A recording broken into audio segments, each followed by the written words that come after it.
Bună ziua, dragi prieteni! Sunt Olga și vă spun bine ați venit la Secretele Grădinarului. Astăzi vom vorbi despre cultivarea dovleacului comestibil. Dovleacul comestibil este o plantă ierbăcee anuală care face parte din familia Cucurbitaceae. Asta înseamnă că dovleacul este rudă cu castraveții, dovlecei, pepenele verde, pepenele galbene și alte plante care fac parte din această familie. Dovleacul este originar din America de Nord. În secolul XVII acesta a ajuns în Europa, iar în secolul XVIII în România. Și de atunci această plantă este mult iubită de grădinari și de fermieri. Dovleacul este apreciat atât pentru fructele, cât și pentru semințele sale, care se pot folosi în diverse preparate culinare, dar, de asemenea, se pot consuma și în starea proaspătă. Dovleacul are foarte multe proprietăți terapeutice, tocmai de aceea se recomandă consumul acestuia în mod regulat. Dovleacul este o plantă târătoare, tulpina acestuia ajunge până la 4-5 metri lungime, tulpina este destul de groasă și goală pe interior, acoperită cu niște perișori. Frunzele de asemenea au o dimensiune destul de mare și ele de asemenea sunt acoperite cu niște perișori. Florile sunt unisexuale, prima dată apar flori mascule și mai târziu apar flori femele și acest lucru asigură o cantitate de polen necesară pentru polenizarea florilor femele. De regulă, florile dovleacului se polenizează cu ajutorul polenizatorilor, dar în lipsa acestora se poate poleniza și manual.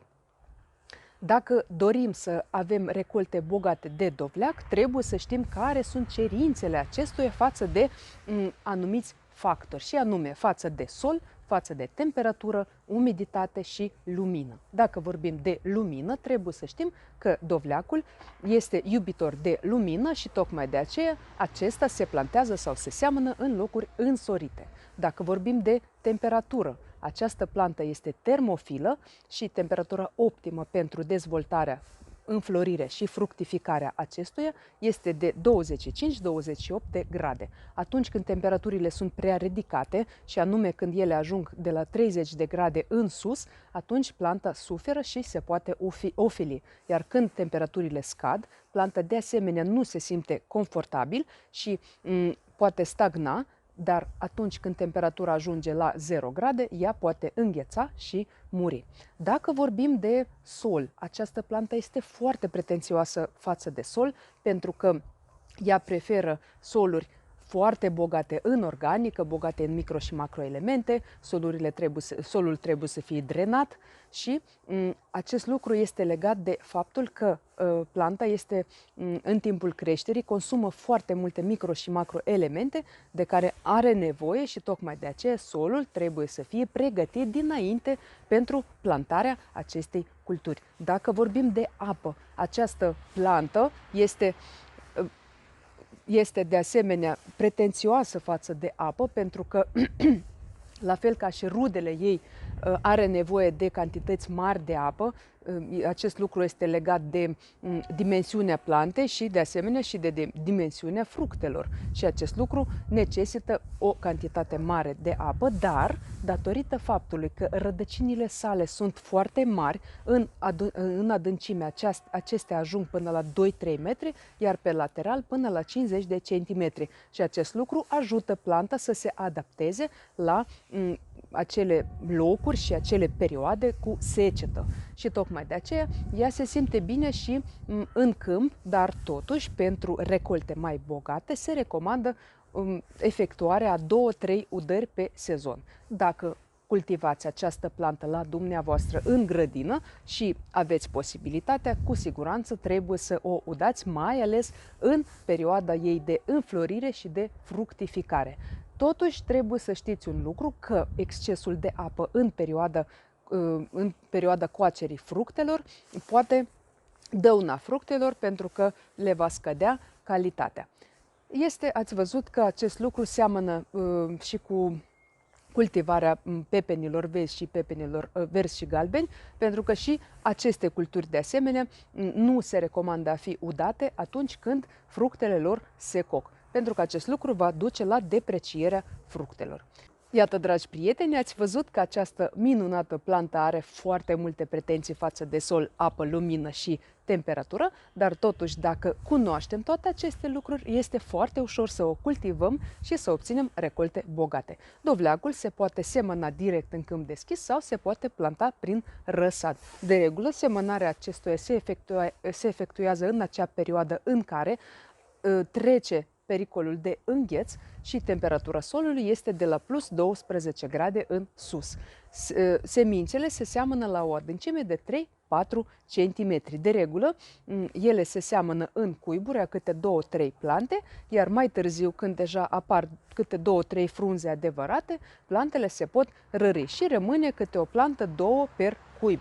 Distanța dintre plante este de 150-200 de centimetri, iar distanța dintre rânduri poate fi de 1 metru sau 1 metru și jumătate. Dacă alegem să plantăm dovlecii prin răsad, atunci trebuie să știm că temperatura optimă pentru germinarea semințelor este 25-28 de grade. Pe urmă, temperatura optimă pentru dezvoltarea răsadurilor este în jur de 22-23 de grade și atunci când răsadurile noastre au în jur de 2-3 frunze adevărate, acestea se pot transplanta în câmp deschis cu condiția ca temperaturile să ne permită acest lucru.